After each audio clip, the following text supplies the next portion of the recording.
ever thought, why am I like this? Why does this all feel heavier for me? Why can't I just relax even when things are okay in my life? I want you to hear this carefully. You are not broken for these thoughts. And what does this thought mean then? So today we are going to see that. Okay. And there is a name for it that is called as generational trauma. What is generational trauma? First of all, let me start with a simple question for you that might feel uncomfortable, right? So that is, have you ever felt pain or sadness or really thought that something heavy, but you can't trace back to where it happened, what actually happened? Almost like you are carrying that feeling within yourself so heavily, but you don't know where that source is actually coming from. You don't have that real life consequences, right? So that's what you called as generational trauma. It is also called as intergenerational or transgenerational trauma. It is a kind of emotional or psychological impact of events. Like it might have happened from war or oppression or famine or abuse that didn't happen to you actually, but it might have happened to your ancestors, but that's still living inside you, right? So many of us carry what researchers called a silent inheritance, a generational trauma. It's grief that were never processed by your ancestors, a fear that was never spoken outwardly, and the survival stress that never got released, which passed down quietly through families after family, generation after generation. As children, we don't just learn from what our parents say, right? We observe their emotional atmosphere quite quickly, and if they were anxious or numb or constantly on edge of something, that state slowly seeps into us. And even if they never explained why they were in that, we just inherit it. That's what sometimes a small trigger that hits you why harder than it should really in the first place. You snap, you just shut down completely, you panic, not because you are weak, but because your emotional nervous system, your reservoir was already full from the past. In many cases your nervous system is living on high alert, very much high alert, scanning for danger even when it is completely safe for you. That's not just random, and that's what we called as survival instincts shaped by ancestors who had to stay alert to survive at their own time. Science backs this also, and that's what the trauma doesn't just pass through stories, it passes biologically through epicentric epigenetic stress.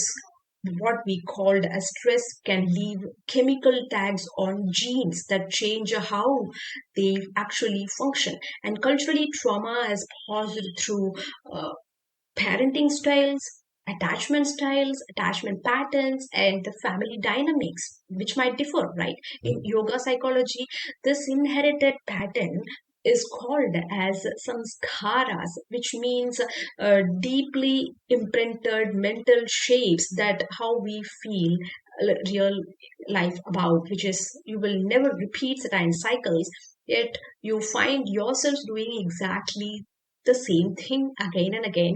Healing starts when you realize that something more powerful from all these things.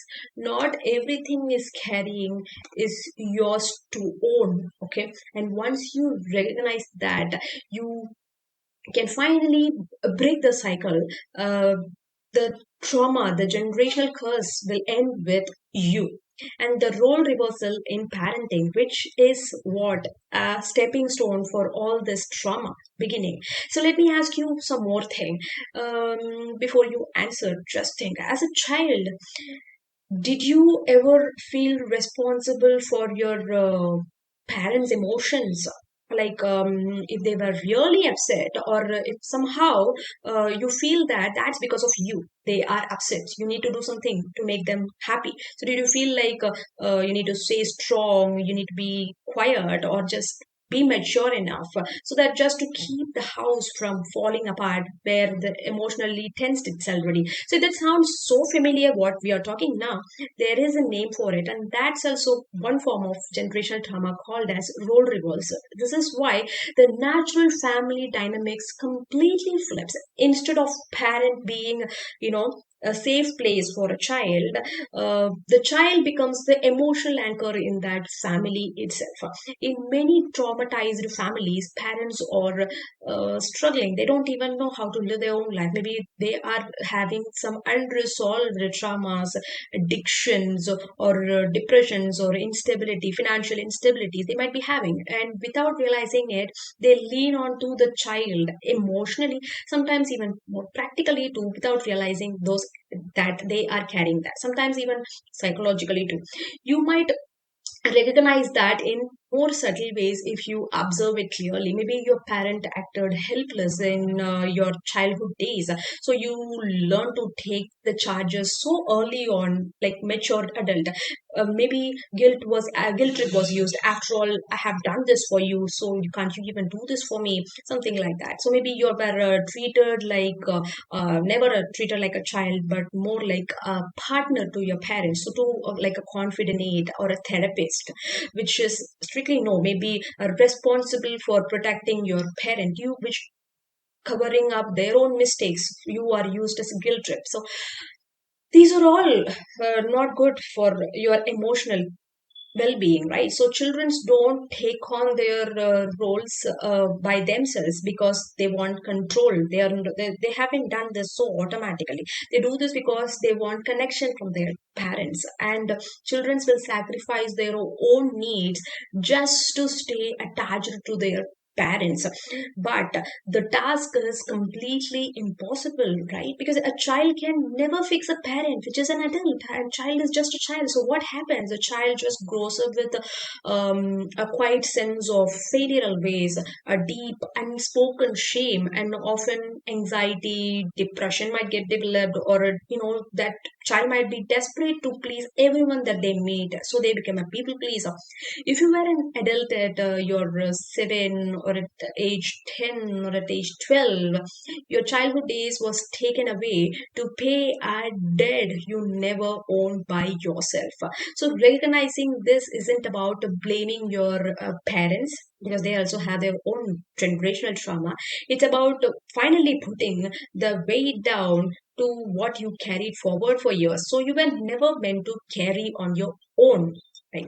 So next comes the attachment strength. Why we pick certain partners. This is another observation we should have more keen on. Like now, let's just fast forward to your adult life from your childhood.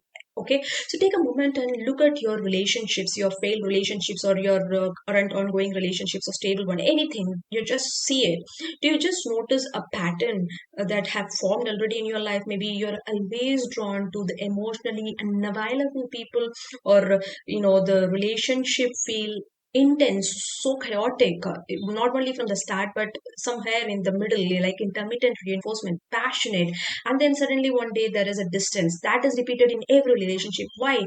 Because you find yourself working for love, over giving yourself, over explaining, over compensating.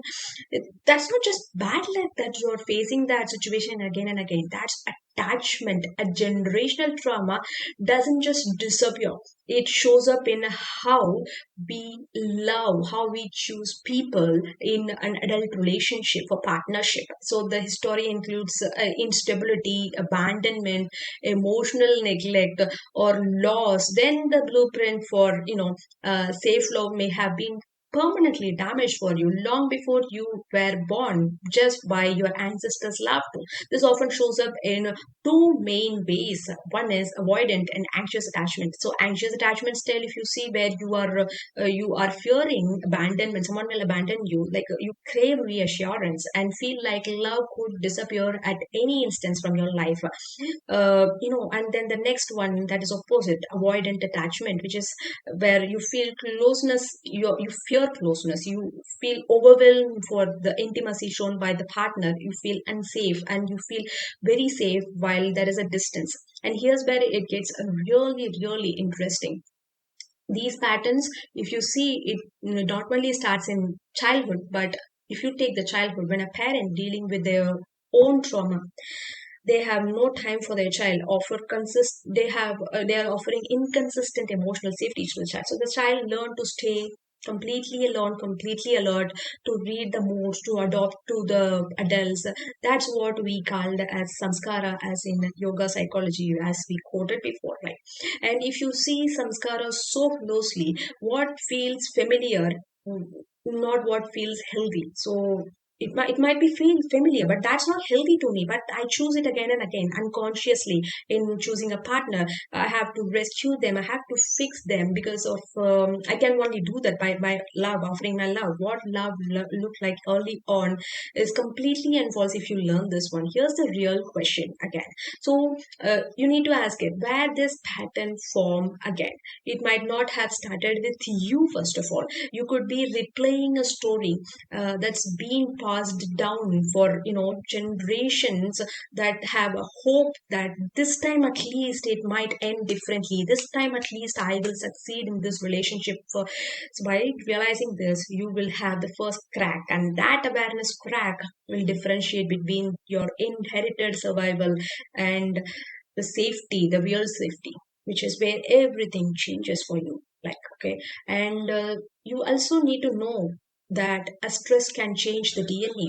And here's something most people are completely unaware. Your ancestors' stress can literally, change how your genes behave, not the DNA sequence itself. It won't just completely ruin it, but you know it will switch on and off while your panic mode is on. So this is called as epigenetics. When someone lives through extreme stress, your ancestors might have lived through war, famine or abused, their body just adapts to survival mode. Okay, and doing so, it leaves the molecular imprints, the tags on the genes that prepare the next generation for danger alert mode.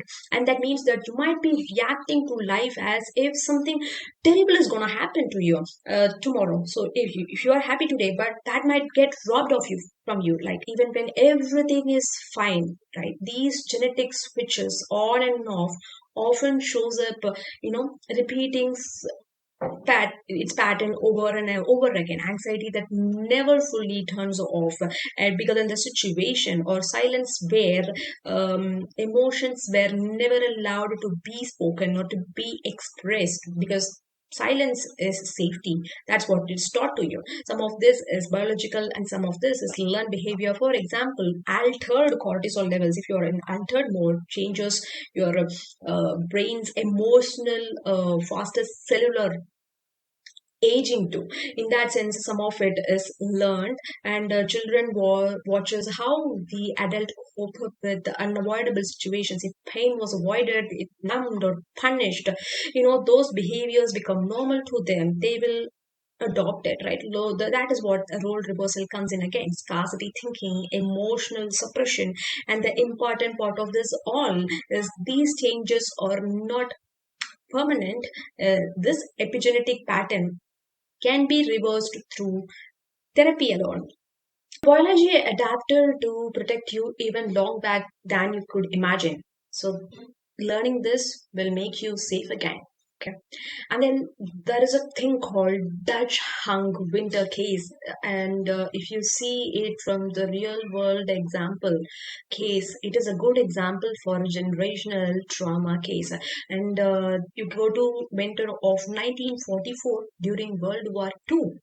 The Netherlands was completely cut off from foods and other necessary need supplies. People survived on almost nothing, sometimes just salted water, or scraps, under extreme fear and stress that their life can get robbed of. This period is known as Dutch hunger winter. And what makes it so important is this: the Netherlands kept incredibly good record database on this particular condition.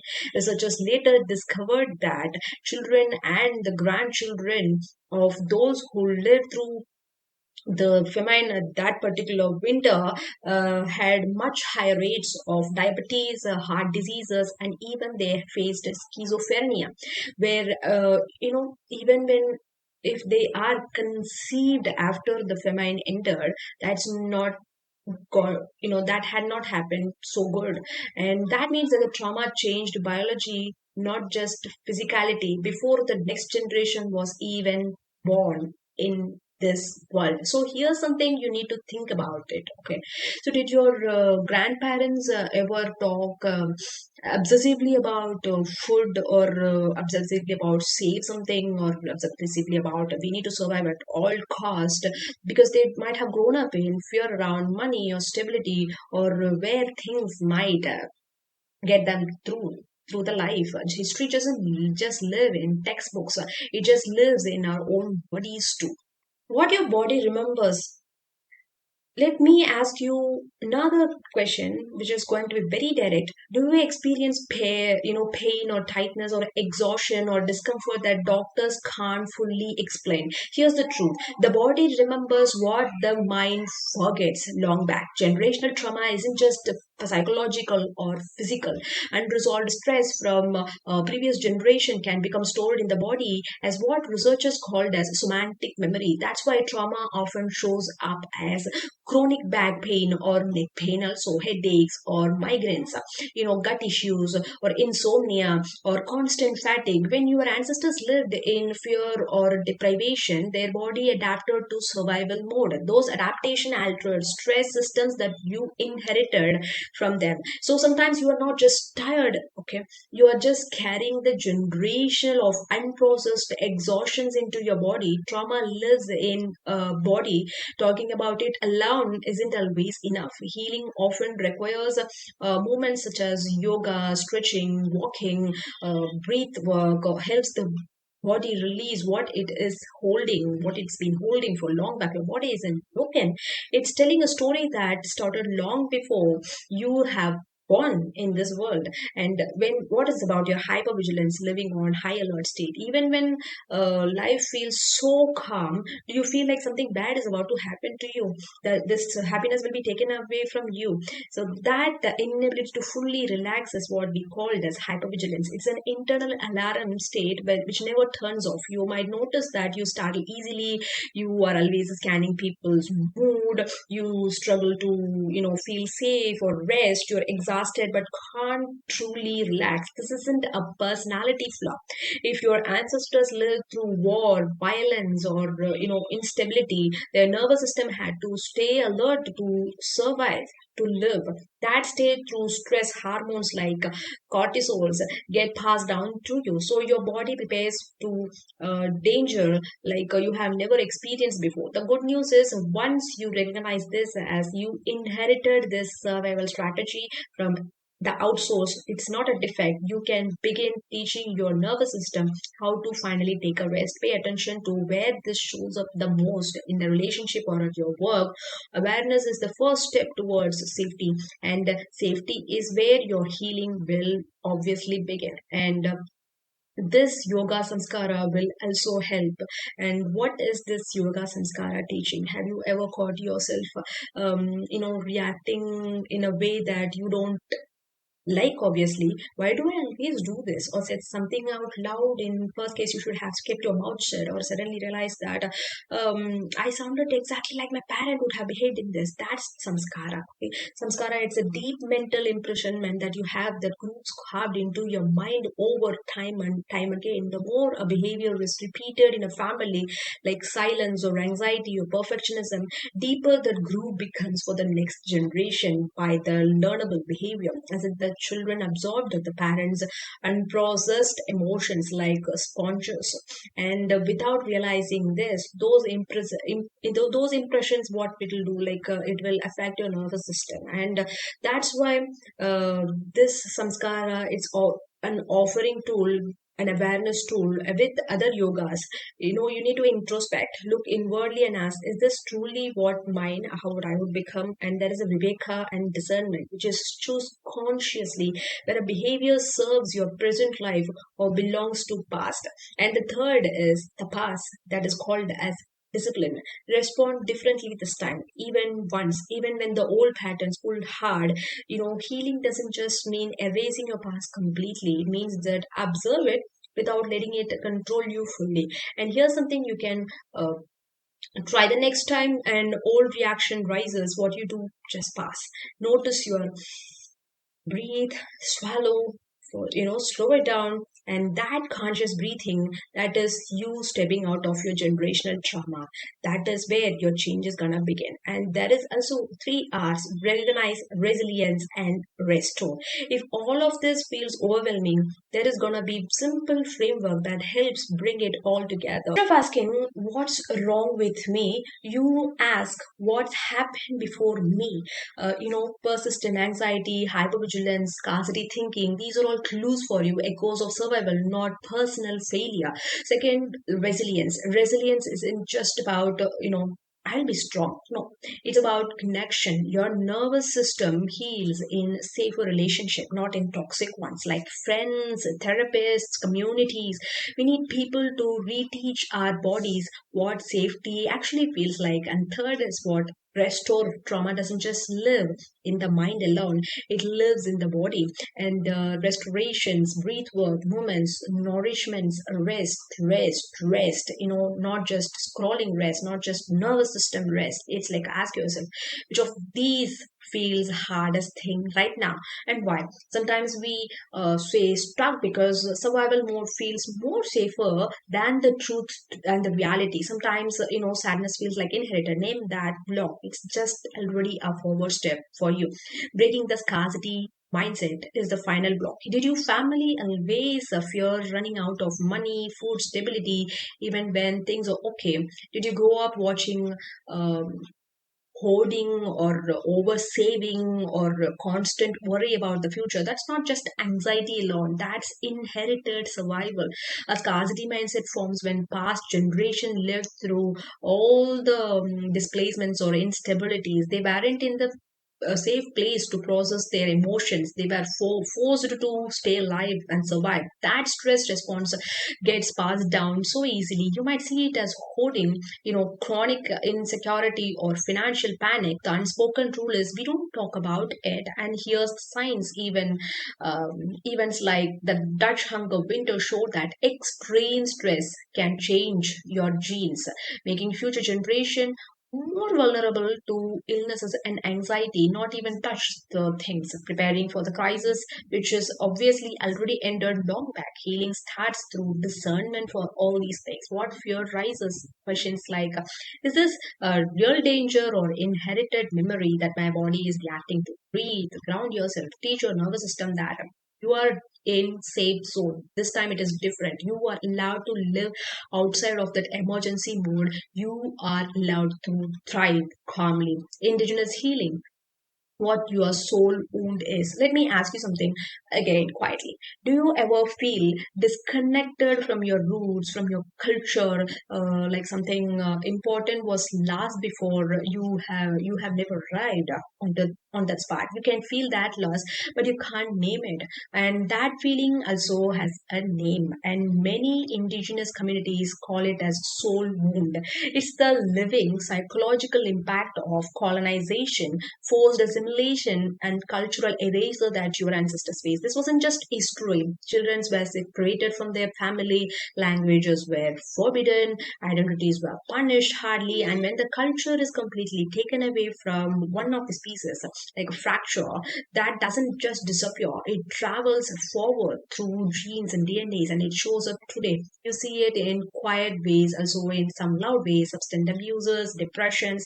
mistrust, and feeling of never fully belonging, even if you are in your own home. Not because people are just weak for this, because their cultural blueprint for connection was completely broken. Reclaiming the medicine, you need to lean in. Here's the powerful truth: culture itself is a medicine. Healing begins when what was taken is reclaimed. A ceremony that calms the nervous system, elders who carry memory and meanings and languages and arts that resolve the voice and dignity, engagement. When you just reconnect, you don't stop, you just don't show up alone. You arrive with the ancestors standing behind you in your shadow close. You just Your culture is not just about your wealth. What is one piece of heritage you feel you reclaimed? That's all thoughts that will help you. And the post traumatic growth is what is gonna be making you strong. Has pain ever changed you in ways comfort never does? This is called as post traumatic growth. And this post traumatic growth is the wisdom that emerges because you survived all along and not because trauma was good. Okay, but this meaning from it, what changes is you become more aware after you face such things, from such toxic things, less impressed by surface level things. You will become more, um, you will start asking questions, like what it is. You keep things that nourishes you and pull out things that poisons your soul after you get out of the trauma.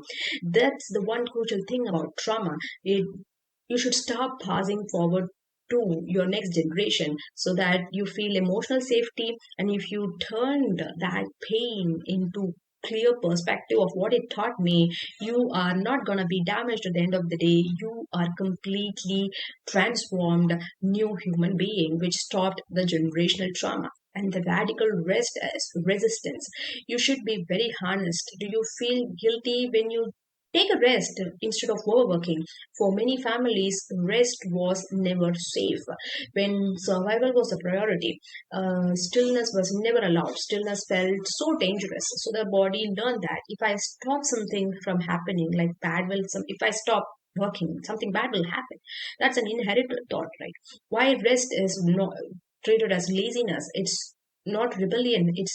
It's just a rebellion against a survival stress. Break the cycle of constant hustle. Move the body out of the survival mode. Teach the nervous system it's allowed to take its own rest. If you never see someone resting, just do that first, right? Your worth is not earned through exhaustion. It was never up for debate. You can take rest. And the unspoken story, the weight of silence. What topic was never allowed in your family? Every family has one. Silence is empty. It's heavy. When trauma is processed, it becomes a silent inheritance. Grief without story. Families learn to survive by saying just like, don't talk about it. Just move on. But what's unspoken doesn't just disappear.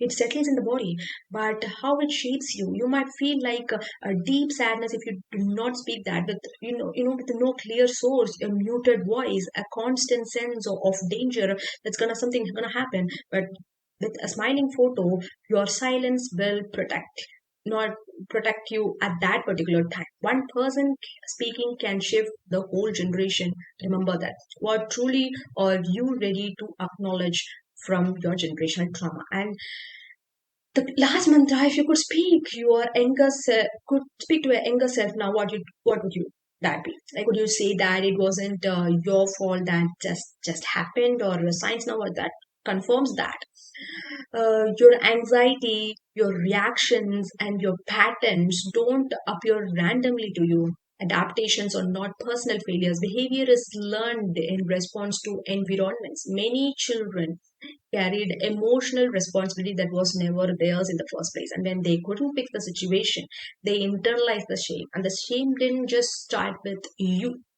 The moment you hear that it's not your fault, you say to yourself, something softens. You just stop asking what's wrong with me. Instead, you start asking what happened before me.